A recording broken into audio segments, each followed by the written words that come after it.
In 9 innings of cricket, the average of a batsman is 58 runs. 9 ഇന്നിങ്സിൽ ഒരു ബാറ്റ്സ്മാൻ്റെ average എന്ന് പറയുന്നത് 58 ആണെന്ന് പറഞ്ഞിട്ടുണ്ട്. അങ്ങനെയാണെങ്കിൽ ടോട്ടൽ എന്തായിരിക്കും? 9 into 58 ആയിരിക്കും ടോട്ടൽ എന്ന് പറയുന്നത്. ഇപ്പോൾ ആവറേജ് 58 ആണെങ്കിൽ 9 ഇന്നിങ്സിന്റെ ടോട്ടൽ 9 into 58. ഇനി അത് കഴിഞ്ഞ് എന്താ പറയുന്നത്?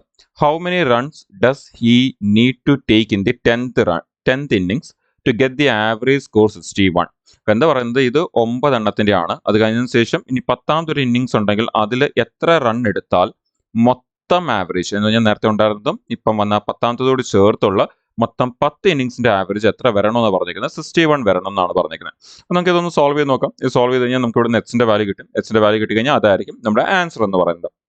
അല്ലെങ്കിൽ നമുക്ക് വളരെ പെട്ടെന്ന് ഇങ്ങനെ എടുക്കാം.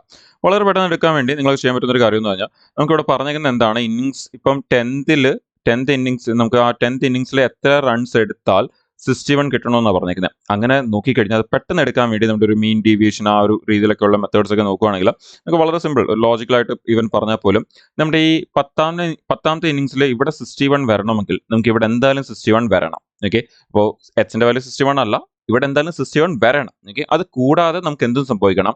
ഇവിടെ നേരത്തെ എത്ര ആയിരുന്നു? 58 ആയിരുന്നു. അപ്പോൾ ആ 58 എന്താവണം? 61 ആവണം. അപ്പോൾ അങ്ങനെയാണെങ്കിൽ 58 61 ആവണമെങ്കിൽ എത്ര എണ്ണം കൂടുതൽ വേണം? 58 കഴിഞ്ഞാൽ 59 60 61 3 കൂടുതൽ വേണം. അതിൻ്റെ എത്ര വട്ടം വേണം? നമുക്ക് 9 എണ്ണത്തിൻ്റെ അല്ല വേണ്ടിയത്. അപ്പോൾ അങ്ങനെയാണെങ്കിൽ 9 എണ്ണത്തിന് 3 വെച്ച് കൂടുകയും വേണം. അപ്പോൾ അങ്ങനെയാണെങ്കിൽ നിങ്ങൾക്ക് ഇതാ ഈ റിലേഷൻ യൂസ് ചെയ്തിട്ട് വളരെ പെട്ടെന്ന് എടുക്കാം. അത് സോൾവ് ചെയ്യുന്നതിന് പകരം നമുക്ക് നിങ്ങൾക്ക് കാണാൻ പറ്റും അത് ഒരുപാട് വലിയ നമ്പേഴ്സ് ഉണ്ട്. സോ മൾട്ടിപ്ലൈ ചെയ്യാനും മൈനസ് ചെയ്യാനും ഒക്കെ കുറേ സമയം എടുക്കും. പക്ഷേ ഇത് നോക്കിക്കേ, ഇപ്പോൾ നമുക്കവിടെ എത്രയാണ് ഈ പറയുന്ന കൂടുതൽ വേണ്ടിയത്? നേരത്തെ ഉണ്ടായിരുന്നതിന് 3 എണ്ണം കൂടുതൽ വേണം. എത്ര എണ്ണത്തിന് വേണം? 9 എണ്ണത്തിന് വേണം. ഇത് കൂടാതെ ഇപ്പോൾ 10ാമത്തേലും എത്ര വേണം? 61 വേണം. അപ്പം അങ്ങനെയാണെങ്കിൽ മൊത്തം കൂടി ഒന്ന് പ്ലസ് ചെയ്താൽ മതി. 3 into 9 27 പ്ലസ് 61. അപ്പം അങ്ങനെയാണെങ്കിൽ 7 + 8 അവസാനം 8 വരുന്നതാണ് ആൻസർ. സോ ഓപ്ഷനിൽ എ ആണ് നമ്മുടെ ആൻസർ. അപ്പോൾ നമ്മൾ ഫുൾ ഈവൻ പ്ലസ് ചെയ്യാൻ പോലെ നിൽക്കില്ല. ഈവൻ ദോ സ്മോൾ വാല്യൂസ് ആണെങ്കിൽ പോലും എക്സാം എന്നുള്ളത് പ്ലസ് ചെയ്യാൻ നിൽക്കില്ല. ജസ്റ്റ് യൂണിറ്റ് ഡിജിറ്റ് യൂസ് ചെയ്ത് പ്രാക്ടീസ് ചെയ്യുക. ആൻഡ് അത് വെച്ച് ആദ്യമേ മാർക്ക് ചെയ്യാൻ നോക്കുക.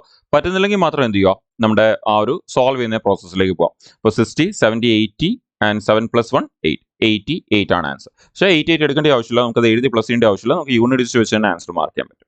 സോ നിങ്ങൾക്ക് ഇതും സോൾവ് ചെയ്ത് നോക്കാം. ഇത് സോൾവ് ചെയ്യുമ്പോൾ നിങ്ങൾക്ക് 88 തന്നെ ആൻസർ കിട്ടും.